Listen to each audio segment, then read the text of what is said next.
How are you all? Can you remember what we have learned in our last chemistry class? Did you read your book? We have completed one unit. Did you read? Have you all understood the numerical questions? Now today we can revise the chapter 1, okay? What is chapter 1? Matter. Do you know what is matter? Yes, anything that has mass and occupies some space are called matter. Say some examples of matter. Everything around us. Chair, plate, door, tiles, tree, everything around us that occupies some space and has some mass are called matter. Usually matter occurs in 3 states, right? What are they?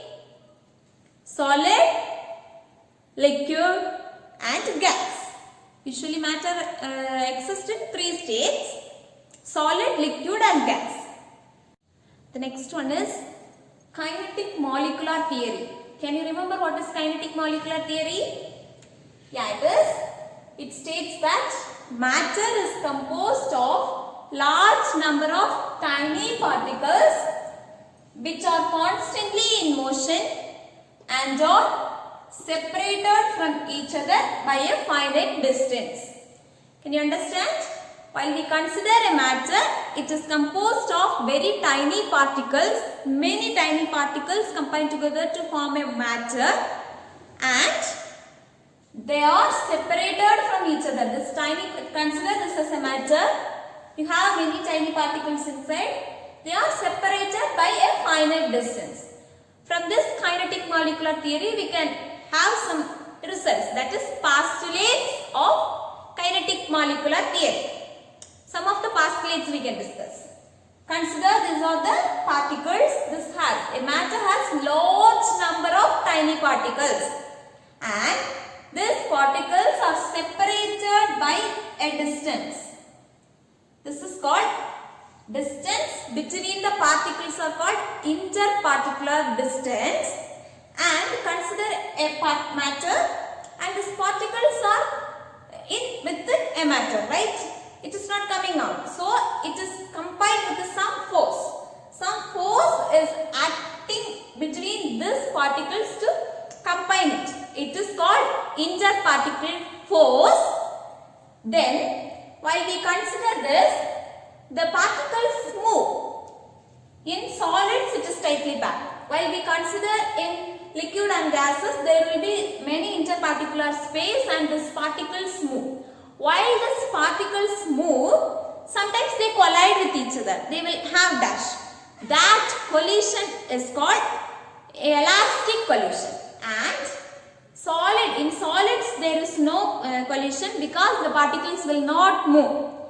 And while we consider liquid and gases, the particle moves and collide with each other. This was first observed by Robert Brown. So this motion of particles in gas and liquid is called, can you remember?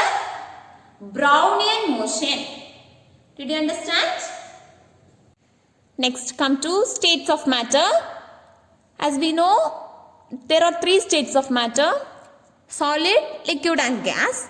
When you consider the solid, their particles are very tightly packed. There is no interparticle space, and the interparticular force of attraction is very high. They are very tightly packed. They are rigid and incompressible.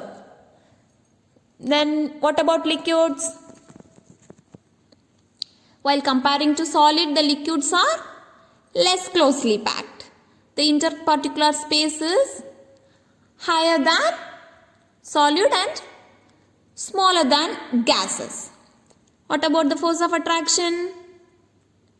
Yes, the force of attraction is less than solid and higher than gases. Can you remember? Next one is gas. In gas, the particles are very loosely packed and it is free to move. the interparticular space is very large and the force of attraction is small, very small, right? Then, can you remember the word diffusion? When two or more liquids come into contact, they mix with each other. It is called diffusion, and we have learned about the example, diffusion of ink. You have dropped a ink in water and that ink blue color is spreading throughout the water. Can you remember? The ink mixes with the water. It is called diffusion. Can you understand what is solid, liquid and gaseous state? Now we can have a review on the properties of solid, liquid and gas. Come to solid state. Solids are made up of atoms or molecules. It has minimum intermolecular space. It is closely packed. The force of attraction is strongest and the kinetic energy is very low. Come to liquids. The liquids are made up of atoms or molecules. The space between the particles is higher than solids and lower than gases. They are less closely packed. And the force also. The force of attraction is weaker than solids and stronger than gases. The last one, kinetic energy is more than solid and less than gas. Next, come to gas. What about gaseous state? In which the gases are made up of? As like solids and liquid, the gases are made up of atoms or molecules. The intermolecular space is very high, right? It is maximum. So, the intermolecular space is maximum. The structural arrangement of particles, that is, the particles are very loosely packed. The force of attraction. What about the force of attraction? The force of attraction is weak, right? So, the intermolecular force of attraction is weakest in gases. The last one is kinetic energy of particles. The kinetic energy is maximum in gases. Did you understand the states of matter? Now repeat. What are the three states of matter? Solid, liquid and gases. Clear? Now come to the properties of matter. First one is size and shape. Consider a solid, that is stone. It has a rigid shape because in solids the particles are packed very tightly so that it cannot move. So it is rigid, it cannot move. Size also does not vary. When we consider a stone, it does not vary its size and it is rigid. Next come to liquid. Liquid has no shape or no size. It takes the shape of the container in which it is placed. If you take the water in a mug, that is the shape of the liquid within that mug. Now come to gas. This is totally free. It has no shape, no size. It is free to move because the particles are very loosely arranged. It is free to move. This is less closely packed. It will move and it has no size. It takes the size of the container in which it is placed. Next one is density. What do you know about density? Can you remember density? Density means it is given mass per unit volume. Consider this liquid. In all the three we can explain density. Consider this liquid. You take a mug of water. Consider this is a mug of water. From this you have to consider a small amount. This amount you take. the mass varies, right? While we weight a portion of this, comparing to the full mass, the mass varies, right? That is called density. Density means while we consider the full volume, what is the mass? While we consider a portion, what is the mass? It varies, right? Now consider in the solid state. Here it is tightly packed. The same size, same amount you here also you consider. It varies because in solid it is tightly packed. It has many particles within this. In liquid it is loosely packed. Comparing to solid it has only less particles. That is mass per unit volume is called density. Consider a small portion. The mass contained in that portion is called density. Did you understand? So from the definition of density, solid has high density because in small portion it has many particles. Comparing to this, liquid has less density. Comparatively, gas has very low density. Okay?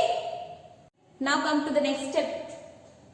Change of state due to heat. What is heating? Yeah, increasing the temperature.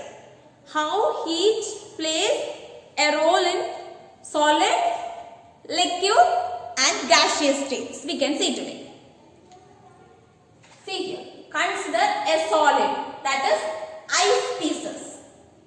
In our freezers we will have, if we pour water and keep it in the freezer, we will get ice pieces. Consider that ice. Now what we should do? We should apply heat. On applying heating, it melts into water. Then again if we apply heat, that is while you heat the liquid, it to a particular temperature it will increase. When it obtain a temperature, that is the boiling point of the liquid starts to evaporate. That is called vaporization. Now apply this vapors. Consider clouds, they are in vapor state, right? We are getting it as rain. That is changing this vapor state to liquid state is called condensation. Next, the liquid we have got now. Again on applying heat or again on applying from liquid to ice, how you will get? We have to reduce the heat. We have to reduce the heat. Here ice, when we apply heat, it will melt into water. When we apply heat to this liquid, it will evaporate. Then again here condensation. On decreasing the temperature to this vapor state, it changes into liquid. Again on further decreasing the temperature, it is changing into ice. Now see some of the factors influencing this vaporization.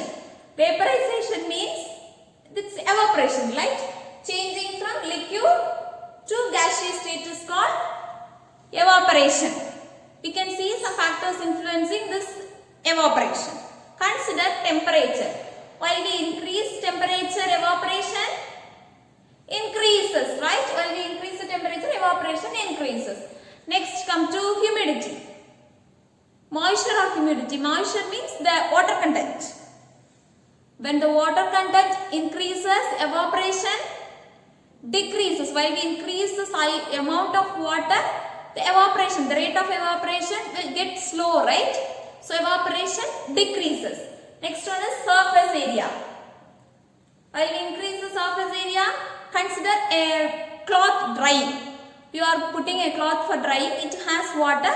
You have to change this liquid into vapor. While we put it in the sun, the water vapors present in the cloth change into vapors, right? Now consider you are putting a cloth without spreading and another one by spreading into a large area. Which one will dry fast? Yes, the cloth which one is spread will dry fast, right?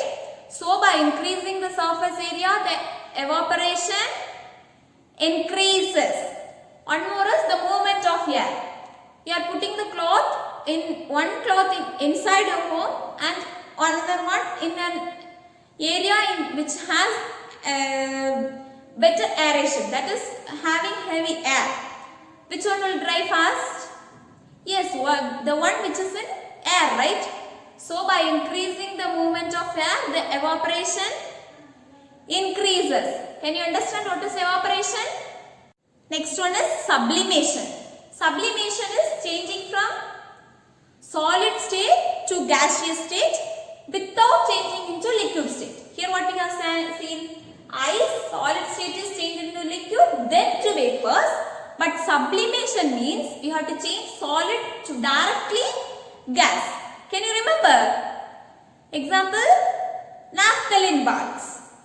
The next one is change in substances due to pressure.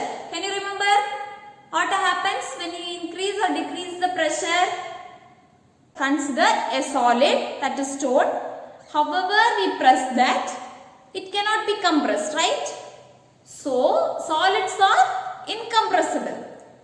When we apply more pressure, we cannot move the particles. It is very rigid. The particles are very tightly packed. So, pressure cannot play a role in solids. So, the solids are incompressible.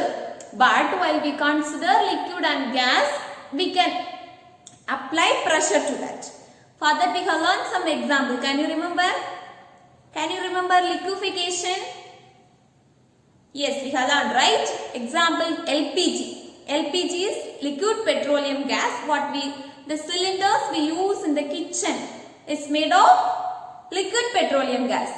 The gas inside that cylinder is in the form of liquid. How it is in the liquid?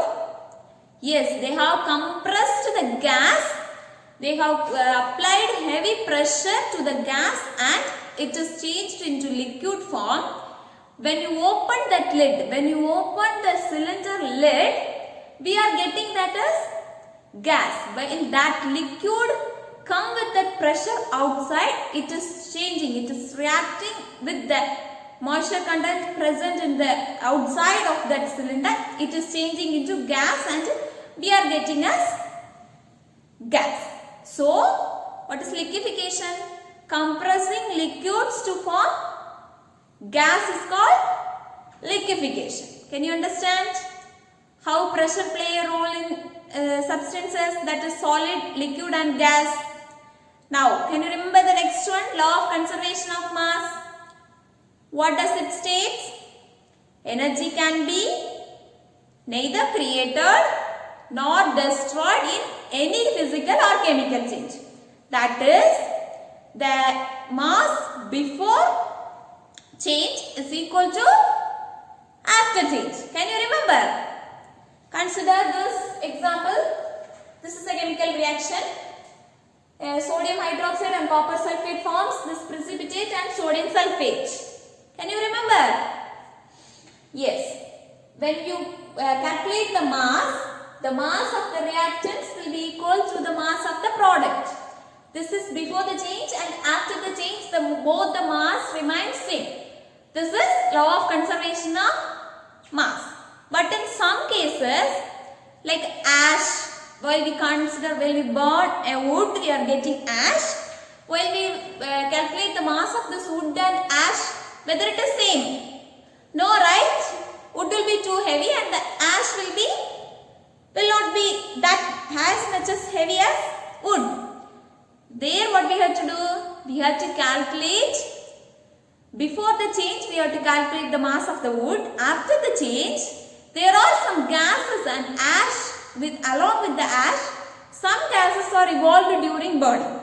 For burning it absorbs oxygen and many gases are evolved during that burning as smoke, etc. Right? We have to add the mass of that gases with this ash so that we can get the mass of the wood. Now the mass of the wood equal to mass of the ash plus the mass of the evolved gases. Okay? Are you clear in this unit? I hope you are all clear in this unit. In the next class we will be having a test and and next class we can move to the next unit. Thank you, students.